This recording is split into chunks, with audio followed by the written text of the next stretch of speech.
First we start off by loosening the wheel nuts. We do this before we jack the car up, otherwise when you try to loosen them you will just cause the wheel to spin.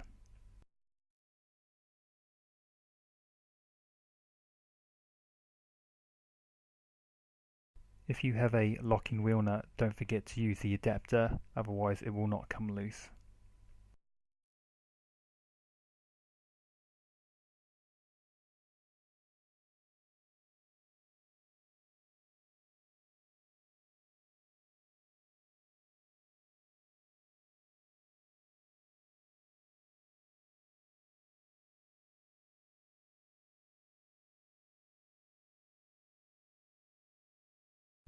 Okay, now it's time to jack the car up. Remember these two notches, that's where you're going to put your jack stands once you get to the relevant height.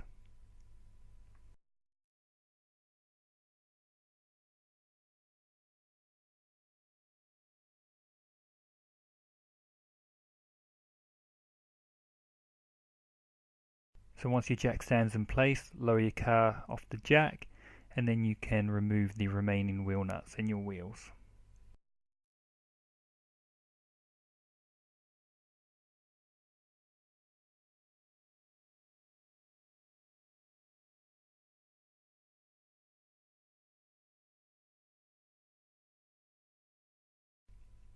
Okay, once the wheel is off, we're going to remove two bolts holding the brake pads to your wheel. So we're going to remove this top one, and we're also going to remove the lower one, that one there.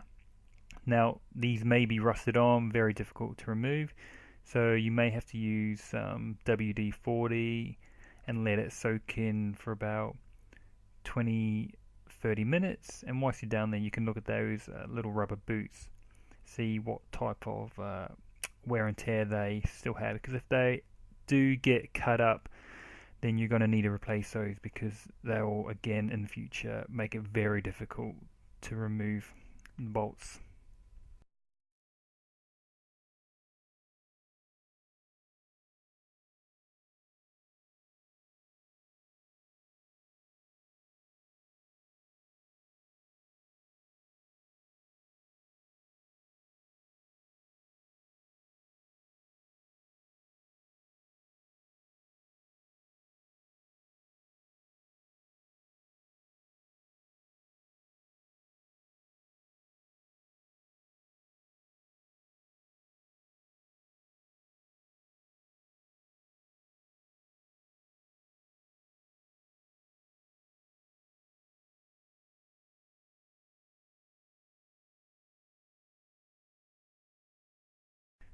Okay, so this part will just slide out. Obviously if it's rusted, just give it a bit of a wiggle and it will reveal your brake pads. There you go, so I've loosened it and it just slides out, putting up a little bit of a fight.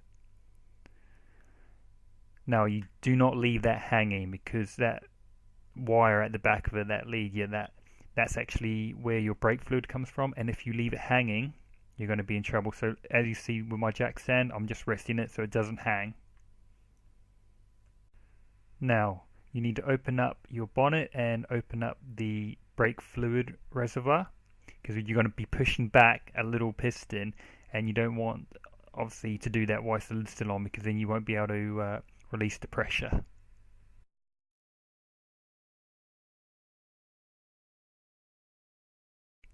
Grab your copper grease, it could come in the form of a spray can or in a tub, and only spray the back of the pads where my finger is pointing. Now I went through the trouble of pulling my pads out. You can, if you want to be a little bit lazy and save some time, spray them whilst it's still actually attached to the wheel. Just need to be careful not to actually hit the brake disc itself, otherwise you're not going to be stopping.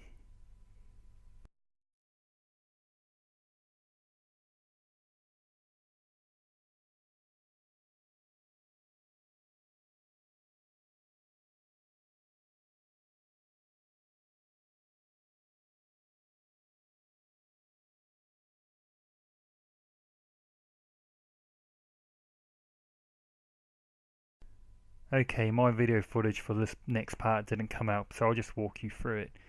So basically, you need to get a C-clamp and you're going to need to use it to push the little piston back.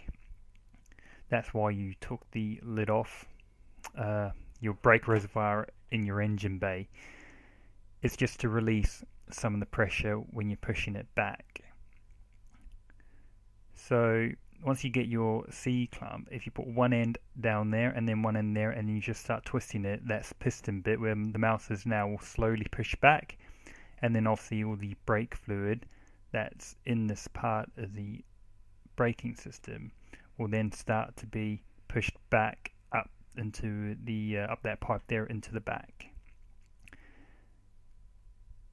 Once that's happened, all you need to do is then put your brake pads back in, put this over the brake pads, put in your bolts, put your wheel back on, and then put in your wheel nuts, tighten them, and then get your car off the jack, and then you are done.